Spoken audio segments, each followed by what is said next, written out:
Hello friends, જય શ્રી કૃષ્ણ. કેમ છો બધા? તો આજે આપણે ચોખાના પાપડ બનાવીશું. તો આ ચોખાના પાપડ આખું વરસ સારા રહે છે અને મહેમાન આવે ને ત્યારે તમે તેમને બી સર્વ કરી શકો છો. તો અહીં આપણે એક તપેલી ચોખાનો લોટ લીધો છે. તો અત્યારે જે સિઝન પ્રમાણે પાપડીના ચોખા મળતા હોય ને તે જ છે અને ગ્રામમાં ગણો ને તો 500 ગ્રામ જેટલો છે. તો તેને આપણે ચાળી લેવાનો છે, એટલે તેમાં જે બી કચરું ને એવું બધું હશે ને એ નીકળી જાય. તો જે તપેલી ભરી અને આપણે ચોખાનો લોટ લીધો હતો ને તે જ તપેલી ભરીને આપણે પાણી લેવાનું છે. તો જેટલો લોટ હોય ને એટલું જ સામે પાણી લેવાનું છે. તો તમારી રીતે તમારે કોઈ બી વાસણ સેટ કરી લેવું. તો પાણીમાં આપણે 1 ચમચી જેટલું મીઠું ઉમેરવાનું છે, વધારે નથી ઉમેરવાનું.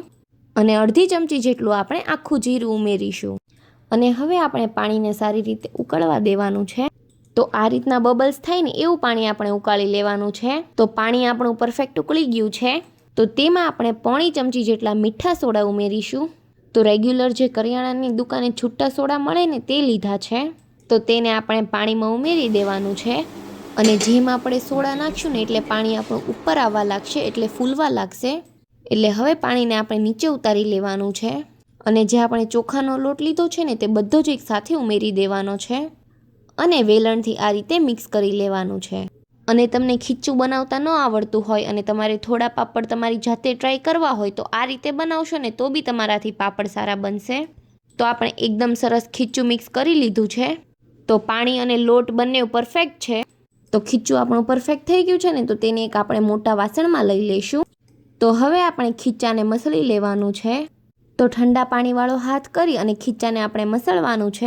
અને હાથ પર ગરમ લાગે ખીચું તો લોટા પર આ રીતે ઘી લગાવી અને લોટાથી મસળવું.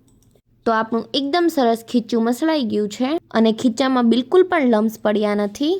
તો આ રીતનું ખીચું આપણે રેડી કરી લેવાનું છે. તો તેમાંથી આપણે આ રીતે મોટા મોટા બોલ્સ બનાવી લેવાના છે. અને મેંદુવડા અને ડોનટની જેમ આ રીતે શેપ આપી દેવાનો છે. તો બધું જ ખીચું આપણે આ રીતે બનાવી લેવાનું છે. તો અહીં આપણે ખીચાના લુવા તૈયાર કરી લીધા છે. તો જે કડાઈમાં આપણે ખીચું બનાવ્યું ને તેમાં જ આપણે પાણી ગરમ કરવા મૂકી દીધું હતું. તો અત્યારે બી આપણે 1 ચમચી જેટલું મીઠું ઉમેરવાનું છે. અને પછી જે લુવા બનાવીને રેડી રાખ્યા છે ને તેને પાણીમાં આપણે ઉમેરી દેવાના છે. તો બધા જ ખીચાના આ રીતે લુવા કરી અને પાણીમાં ઉમેરી દેવાના છે. તો બધા જ લુવા આપણે પાણીમાં ઉમેરી દીધા છે. અને લુવા જાતે પાણીમાં ઉપર આવી જાય ને ત્યાં સુધી તેને બફાવા દેશું. તો જ આપણું ખીચું પરફેક્ટ બફાશે. તો અહીંયા આખું જ બાઉલ ભરાઈ ગયું છે ને એટલા માટે અમે ઉપરથી ઢાંક્યું નથી. અને તમારી પાસે મોટું વાસણ હોય તો તમે અધખુલ્લું ઢાંકી શકો છો. તો થોડી વાર પછી તમે જોઈ શકો છો કે લુવા જાતે જ ઉપર આવવા લાગ્યા છે. તો આ આપણું ખીચું પરફેક્ટ બફાઈ ગયું છે. તો ખીચાના લુવા ઉપર પણ આવી જશે અને ફૂલી પણ જશે. તો તમે જોઈ શકો છો કે એકદમ સરસ ફૂલી ગયા છે અને કલર પણ થોડો ચેન્જ થઈ ગયો છે. એટલે ખીચુંને તમારે પરફેક્ટ જ બફાવા દેવું. તો ખીચું આપણું પરફેક્ટ બફાઈ ગયું છે. તો હવે પાણીમાંથી લુવાને આપણે બહાર લઈ લેવાના છે. તો તમે જોઈ શકો છો કે બધા જ લુવા પરફેક્ટ બફાઈ ગયા છે અને તેને આપણે પાણીમાંથી બહાર પણ લઈ લીધા છે. તો અહીંયા તમને કટ કરીને પણ બતાવીએ છીએ. તો જે રીતે ઢોકળા ફૂલે ને એ રીતે ફૂલી અને સરસ બફાઈ ગયા છે. તો હવે આપણે બધા જ લુવાના નાના નાના કટકા કરી લેવાના. અને એક આ રીતે પ્લાસ્ટિકની બેગ લેવાની છે. અને પ્લાસ્ટિકની અંદર આપણે થોડું ઘી લગાવી દેવાનું છે. અને આ બધા જ લુવા આપણે તેમાં ભરી દેવાના છે. અને પછી ખીચાને એકદમ સારી રીતે મસળી લેવાનું છે. અને ગરમ લાગે તો આ રીતે કપડું રાખી અને પછી મસળવું. તો આ આપણું પરફેક્ટ ખીચું મસળાઈને તૈયાર થઈ ગયું છે. તો હવે તેના આપણે પાપડ બનાવી લઈએ. તો અહીં આપણે કોથળીમાંથી થોડું એવું ખીચું બહાર લેવાનું છે. અને તેને ફરીથી થોડું મસળવાનું છે. અને આ રીતે પાટલી પર થોડી વાર મસળશો ને એટલે ખીચું એકદમ લીસું થઈ જશે. અને પછી તેના લુવા બનાવી લેવાના. અને જે બીજું ખીચું છે ને તેને આપણે ઢાંકીને જ રાખવું એટલે તે ગરમ જ રહે. તો તમારે જેવડા પાપડ બનાવવા હોય ને એ સાઈઝના લુવા બનાવી લેવાના. અને એકવાર ઘીવાળો હાથ કરી અને પછી આ રીતે લુવા વાળી લેવાના.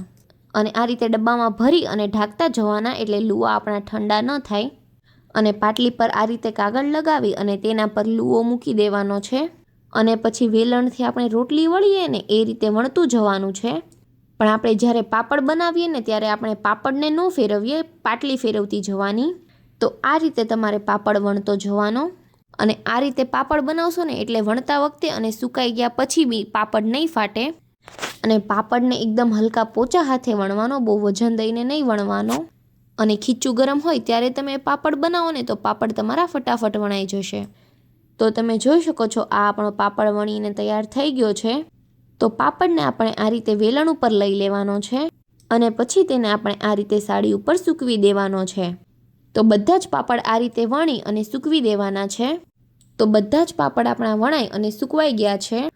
તો 27 થી 30 નંગ જેટલા પાપડ બન્યા છે। તો પાપડ થોડા સુકાઈ જાય ને પછી તેને આ રીતે ફેરવી લેવાના। તો તમે જોઈ શકો છો કે આપણા પાપડ બીજે દિવસે એકદમ સરસ સુકાઈ ગયા છે અને સવારમાં જ તેને આપણે તડકે સૂકવી દઈએ। તો ટેરેસ ઉપર અહીંયા થોડો તડકો આવવા લાગ્યો છે ને તો ત્યાં જ સૂકવી દીધા છે અને પછી એક આખો દિવસ તેને આપણે તડકામાં સૂકવી દઈશું। તો આખો દિવસ પાપડ સૂકવ્યા ને તો સારી રીતે સુકાઈ ગયા છે અને એક બી પાપડમાં બિલકુલ પણ ક્રેક કે ફાયટા નથી। તો આ રીતે તમે પાપડ બનાવશો ને તો પાપડ તમારે એકદમ પરફેક્ટ જ બનશે। તો આ પાપડ તમે આખું વર્ષ સ્ટોર કરી અને શેકીને પણ ખાઈ શકો છો અથવા તો તળીને બી ખાઈ શકો છો અને મહેમાન આવ્યા હોય ને ત્યારે તમે તળી પણ શકો છો। તો તમે જ્યારે આ પાપડ તળો ને ત્યારે પાપડ એકદમ સરસ પોચા અને એટલા મોટા થાય છે ને। તો અત્યારે ખાલી અમે શેકીને જ બતાવીએ છીએ। તો ગેસની મીડિયમ ફ્લેમ પર જ આપણે પાપડને શેકવાનો છે। તો આ રીતે પાપડને ચીપિયાથી પકડી અને બંને સાઈડ ફેરવતો જવાનો અને શેકી લેવાનો એટલે પાપડ તમારો દાજી નહીં જાય એક બી જગ્યાએથી અને સરસ શેકાશે। અને ભઠ્ઠામાં શેકતા હોય તો બહુ જ સરસ શેકાશે। તો તમે જોઈ શકો છો કે પાપડ શેકાઈને તૈયાર થઈ ગયો છે। તો આ રીતે શેક્યો છે ને તો બી એકદમ પોચો અને ક્રિસ્પી બન્યો છે। તો તમે જોઈ શકો છો પાપડ આપણે શેક્યો છે ને તો બી એટલો પોચો બન્યો છે। તો સવારે બ્રેકફાસ્ટમાં લંચમાં યા તો ડિનરમાં આ રીતે પાપડ શેકીને ખાવો હોય ને તો બહુ જ સરસ લાગે છે। અને જો તમને અમારો આ પાપડની રેસીપી ગમી હોય તો વિડીયોને લાઇક કરજો, શેર કરજો અને અમારી ચેનલને સબસ્ક્રાઈબ કરી દેજો। Thanks for watching.